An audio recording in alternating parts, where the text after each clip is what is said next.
Utrecht.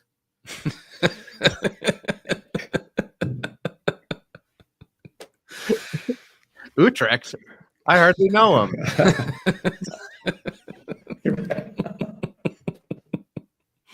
And we're live, everybody. Of the Packaging Show. I'm your host, Matos. I'm Avelio Matos, and I'm in Barcelona. Hi, I'm Avelio Matos, and it is October 13th. It is 4:30 p.m. in Barcelona. Say it right. Say it right. How do you say it? Because you actually can speak Spanish, so you're allowed to say it, right? But I'm not from Spain, so my Spanish is not the Spanish, so we don't say. But when you're there, though, you can speak Spanish and like they would understand you. They would understand you speaking Spanish, correct? Oh, 1,000,000%. But I don't speak the same way that they speak here. Correct. It's amazing how different. There's a whole lot of words that are completely different. It's like UK to US. Yeah. What's the aluminium version of Spanish over in Spain? Right. Hey guys, so this is the Packaging Today show. We're talking about packaging today. It's October 13th, 7:30 Pacific. If you're watching this, let us know where you're watching from. If you got any questions, let us know. We got a bunch of stuff to cover. We got Corey, Caveman Connors coming in at you. He's where are you coming from today?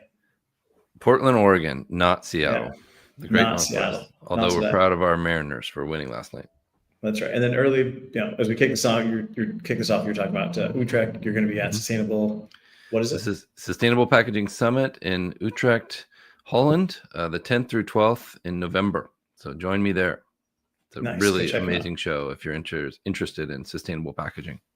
Cool. And then Adam, you're going somewhere too. We got Adam Paleman Peak coming at us at labelking.com from Utah.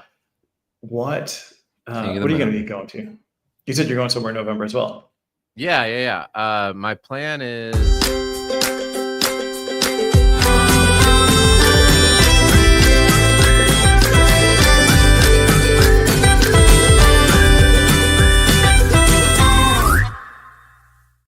Homer Simpson once said, Florida, America's Wang.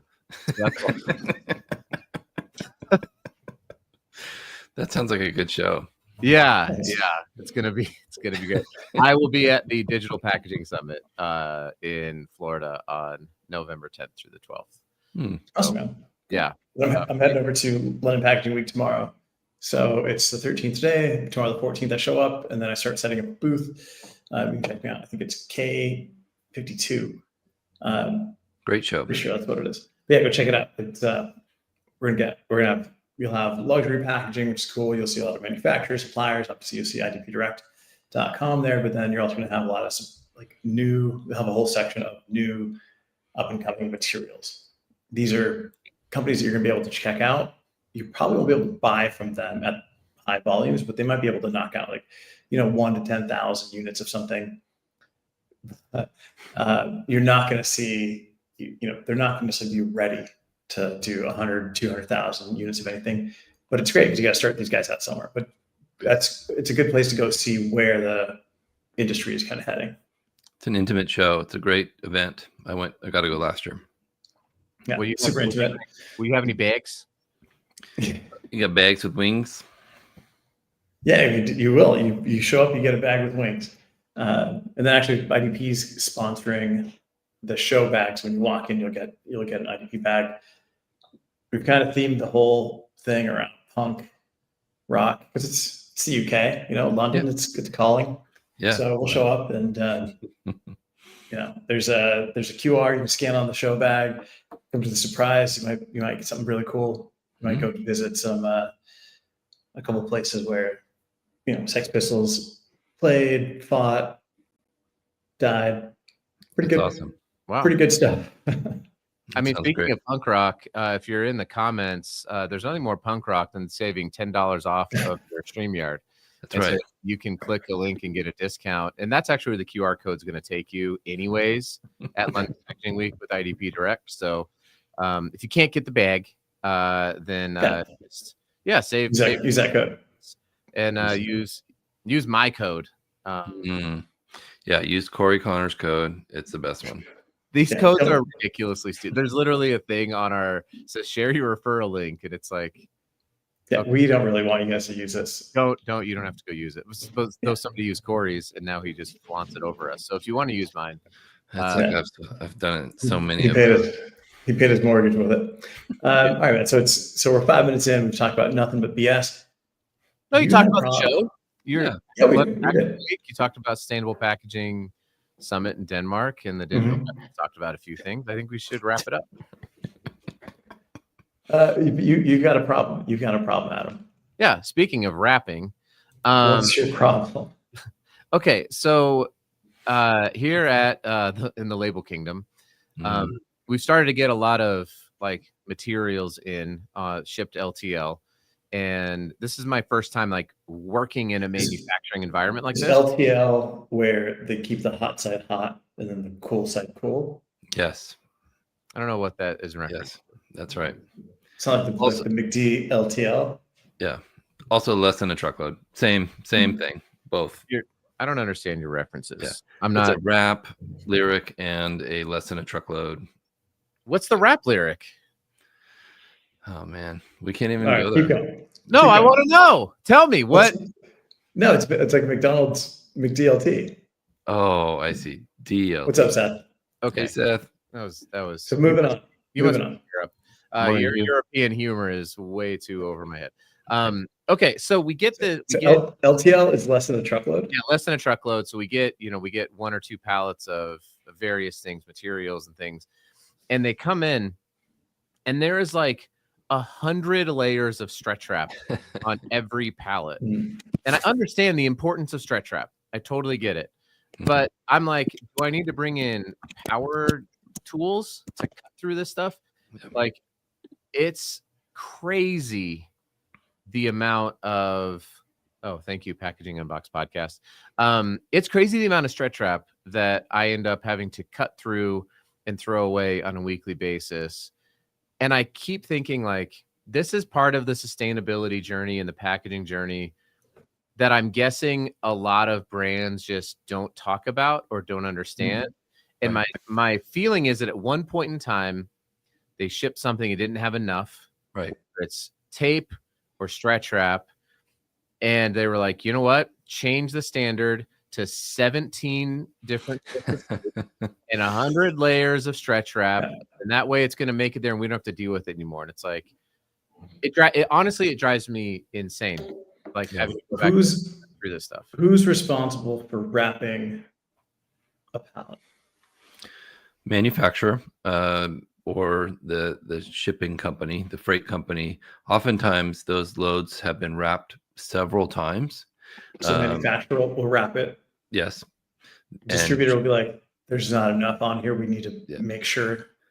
Because the material will loosen over time as it vibrates down the road, as it shakes, and so it will become less sturdy. So rather than cut off the first layer, they will just add another layer at the transfer station for the less than a truckload delivery, because those get batched into a location and then they get dispersed at the last mile, which is understandable, because you have to look at the cost, right? So the cost of wrapping a pallet is very low. The cost of not wrapping a pallet enough is very high.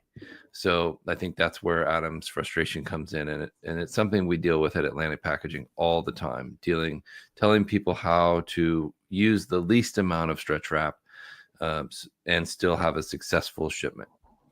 So if you're selling stretch wrap, and we don't sell stretch wrap, and I don't sell stretch wrap, but if you're selling stretch wrap, you're trying to get the thinnest and the strongest. I would say that you have the least amount of wraps per pallet. Right. The highest performance and the best wrapping pattern.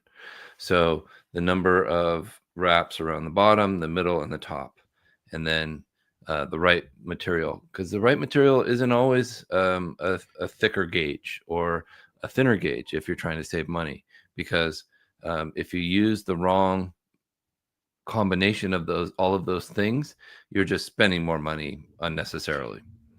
How do you Well, how do can you I? No, no. control the amount that gets put on there? No. That's not the right question. Here's the right question. If you're a small company though, like we are at Label King, and we have to wrap pallets then going out, so I'm receiving it in, and it's just this insanity. It's insanity the amount of stretch wrap, and then I have to send stuff out on a pallet, and I don't have like an automatic thing, whatever the robots are. Like, how do I know what the right material is? And we're wrapping it by hand, and it's literally just like thoughts and prayers, I guess, as you go outside of the truck. Like, I have no idea. So if you're wrapping more than 10 pallets a day, a robot wrapper will absolutely pay off in the long term, because you'll use less material, because it can stretch the material farther on a pre-stretch basis. Because you're weak at them. Right. Yeah, I'm weaker than a robot. I'm man enough to admit it. If you have to wrap by hand, use something called pre-stretch stretch film, and your local Atlantic packaging rep can help you with that. Like yoga? Yeah, pre-stretch. Yeah, it's absolutely a better move, and you'll be able to use less material. All right. So, not to be a commercial, but like, if you're doing 10 pallets a day, and you're buying a pre-stretched stretch film, all right, so you put the least amount of wrap on here. That's great. You stretch it and you go over the corners, do all that stuff. Every company that does this has like their own path to do it. Right? Every guy every person, right? Every like warehouse person preference. Right? Then when it gets picked up, the trucking company's gonna be like, that's not enough. Then they're going to throw their own on there. They're usually going to put it on a stretch wrap machine at their transfer center, usually, because they're responsible for getting the load there safely. So they're going to add another layer, several or five often, to your pallet. And then imagine if it goes to another transfer station. It all depends on where it's going and how far and the process. But oftentimes they'll wrap it again. And sometimes even the truck driver will say, that's not tight enough. And they will wrap some more. And it's just, it adds a lot. Especially if they're putting it, if they're double stacking them. Yes. Because the compression pushes them out. And then when you take that top pallet off, it shrinks back. It's like blowing up a balloon. Interesting. I know. I think I had I believe it was Brian Davis that kind of shared this. Like, one of the things they were doing is they're stretch wrapping their pallets or moving it around, but they were having some issue going over a particular mountain, because it was just like they were looking at going around a mountain, because going up this mountain was just too treacherous, and things were moving and things weren't arriving. And then what they did was, like, they were already going to like plan out this huge trip, which was going to require more packing. It was like stopping, dropping off, picking up with another trucking company because of where the border was located and everything. But then they went through and they realized that when they used, I think it was air shocks on the trucks, no problem. But when you use spring ones, then it was a problem. A much less rigid ride. Like, if you're a motorcycler, you'll know. Yeah. So like, then they just made it a mandate that it was, air shocks only. Is there a difference, Corey, in, like, sometimes I'll get shipments in and it's got black stretch wrap, and then others is clear, and I'm like, what's the point of black stretch wrap? Oftentimes that's used to hide high value load. I have customers that sell very expensive kitchen knives, and they will often wrap their export pallets in black stretch wrap, because they don't want they don't want to draw attention. They don't want to draw attention to the pallet, but it's really kind of counterintuitive. I'll get like rolls of like label converting material, and it'll be, I'm like, who's gonna steal but it could also be, if it's, is it UV sensitive? Right. That's the other thing. It's blocking the light out. It's because some of those, it's not UV sensitive, but that's fine. It's like printing materials. If they sit in the sun or even in a warehouse for long enough, they can yellow. and that the outer layer can yellow, right? We've all seen that. Yeah. Right. I mean, you're wasting that. You're wasting that anyway. That's going to be waste anyway. It's just like there's just some things, and I would love to get to Chris's question here after, but like there's just this stuff that I'm learning now working in a manufacturing facility, and that I've never actually really truly thought about until now. And it's like, oh, this actually makes my life more annoying is when I get. And I mean, as a manufacturer, it's like the customer experience is bad when it's like, not only do I have to cut through all this stuff, but I also have printing material on the inside of it. And so I end up like nicking the material, and, you know, it's just, and then the amount of just stretch wrap that we throw out is crazy. And I think somebody said there's recycling. Why aren't you recycling it if you have so much? I don't know. No, I don't know how to recycle it here. I need to look it up. Like it's low density. Yeah, low density polyethylene. Your local municipality should be able to collect it or tell you where to take it. It's does it matter can you take it to the grocery store? I think you could technically take it to the grocery store. So much. I don't think they want industrial waste, but I could be wrong. I don't know. They do not. Yeah, I mean, but like I host. Here'd be my point. Like I come on here twice a week or more for the Packaging Today show. And today is October 13th, 2025, in the year of our Lord at 8:46 a.m. And I'm just finding out that I can recycle this stuff. Like, how many people are just doing what I do, which is just like, just most, I would say. Most people throw it away. It's got to be in the 90 percentiles, right? People who are just chucking this stuff. So, so anyway, because it gets very dirty. There's a lot of reasons, right? Yeah. And recyclers can't always handle, and certainly don't put it in your recycle bin. Yeah. I mean, there's so much of it that there's more supply than there is demand for this. So, yeah, I'm just gonna go drop it off at Bopec's facility. Yeah, there you go. But there's also, you've seen like also the paper, like the craft paper wrap. Yes. That brands are using. I saw some of that at Pack Expo, and it was one of those things like, this looks interesting, but what's the usefulness of this currently? For certain kinds of loads. Like, let's wrap it up with plastic because we don't trust it. Yeah, I've for example, I've brought many packages to ship out to FedEx, and if I use paper tape, they actually in front of me go to put plastic tape, and I say, stop, you don't need that. Stop. You don't need another layer of plastic. It's okay. Paper tape works. And they say, really? Like, yeah, that's my job. Like, stop wrapping everything so much. And even they'll want to put it in another plastic envelope and another. It's madness. Yeah. All right. What was Chris's question? I wanted to get e-commerce question. Have you seen any packaging ideas in e-commerce that help with shipping or returns and keep things sustainable?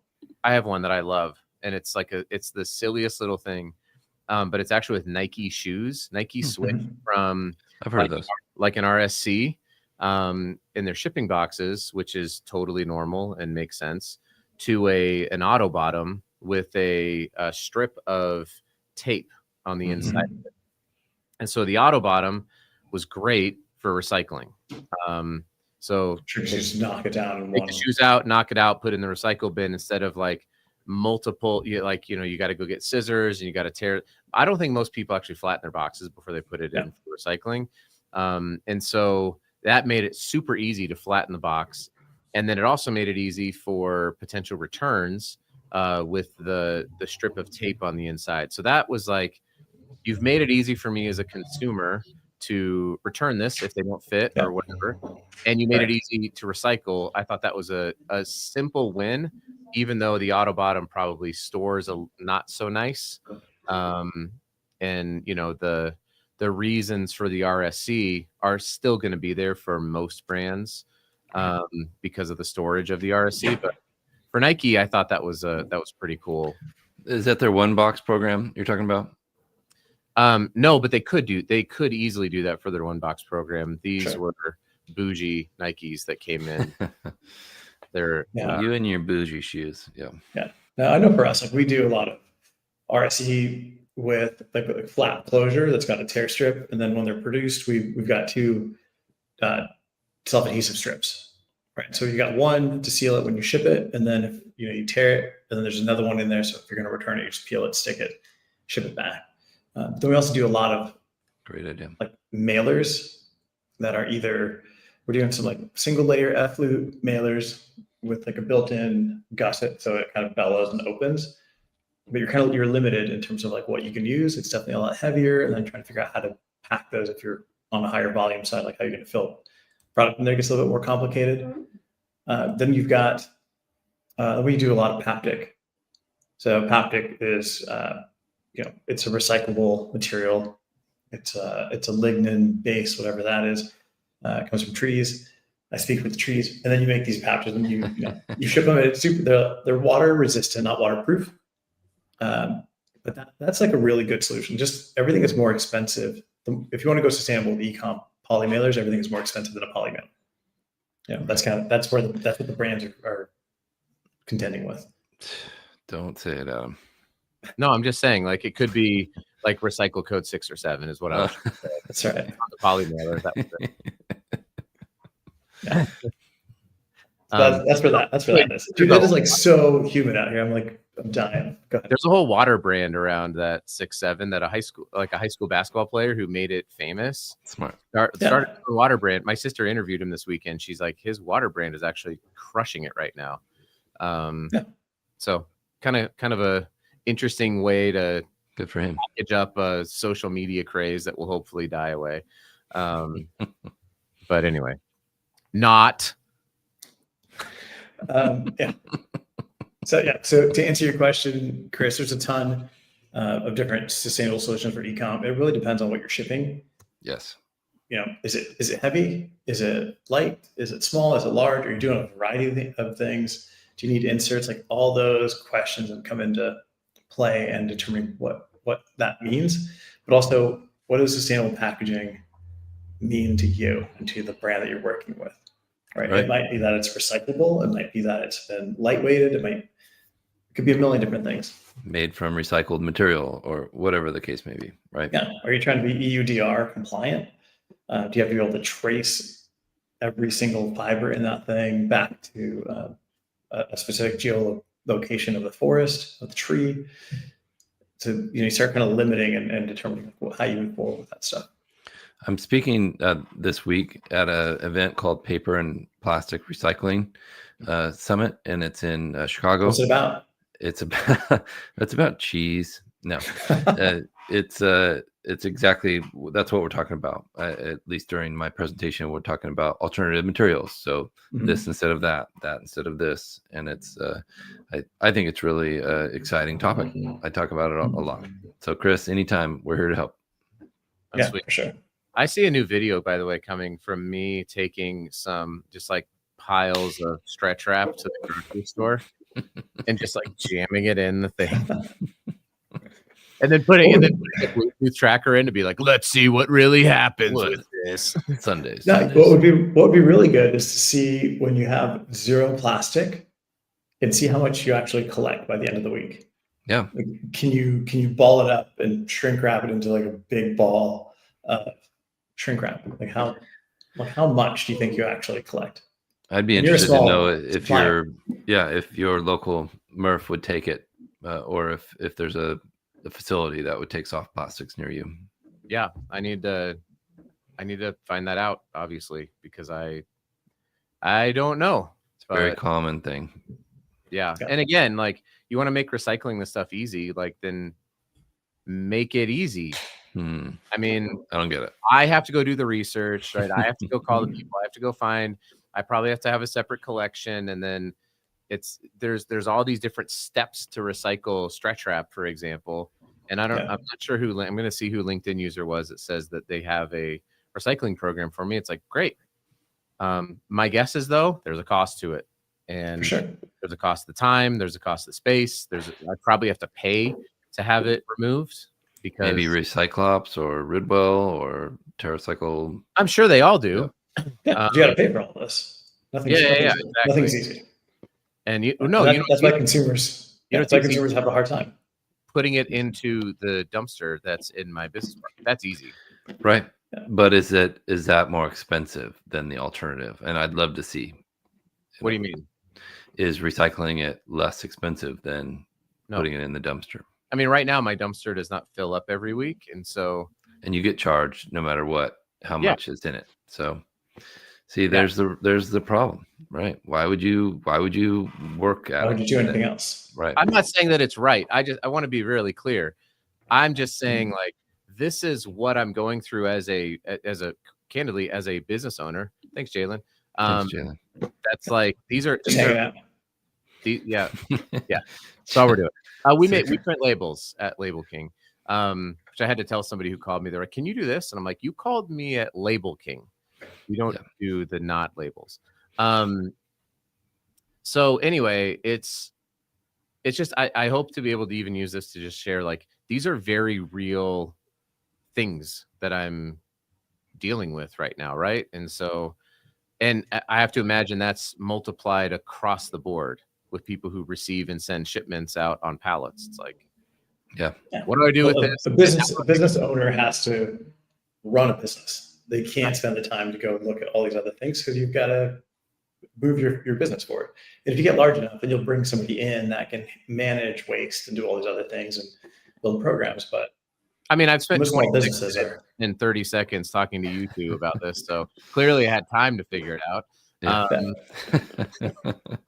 you don't want to pay to have somebody pick it up and do this. I don't. If you love the environment, you will, Adam. I mean, maybe. No. But honestly, like, what an awesome opportunity for like a high school kid to be like, "Hey, I'll come collect your stuff, and you can pay me $10 to pick it up." Just get an old pickup, and they just drive. He'll just take it to your dumpster. Yeah, exactly. I don't know. But just drive around the business park like, "Hey, I'm here to pick up your stretch wrap waste." I hope that the value of that material will increase as these EPR laws change. I hope so. Yeah. All right, we'll end it with that. Good talk. Hey, join us on Wednesday. We're going to do Can We Solve It? I'll be live at the show in London, so we can I can take you around, give you a tour. Maybe I'll find some cool stuff that I can show you guys.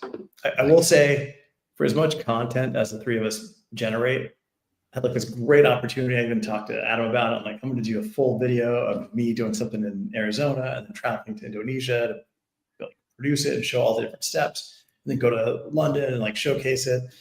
I didn't do any of that. I'm like, I just want to get on a plane and just shut up and just be, I can't. I didn't have the bandwidth to make any content. Mental health is important. Yeah. I'm sure you guys get to the same point, right? Where it's like you're always thinking about content, making content, and then you're just like, I just need a second. I have so many videos on my phone that I'm like, this will be great. Never do anything with it. Right. Yeah. It's a lot. So if you see, for the amount of content you see the three of us putting out, there's probably like 5 times as much sitting on our phones that we have produced. Yep. It's true. That's it, guys. Let us know if you have any questions. Keep commenting. Jalen, thanks for joining. Hugh, make a topic about how to make money without any cost. Go pick up shrink wrap. Let me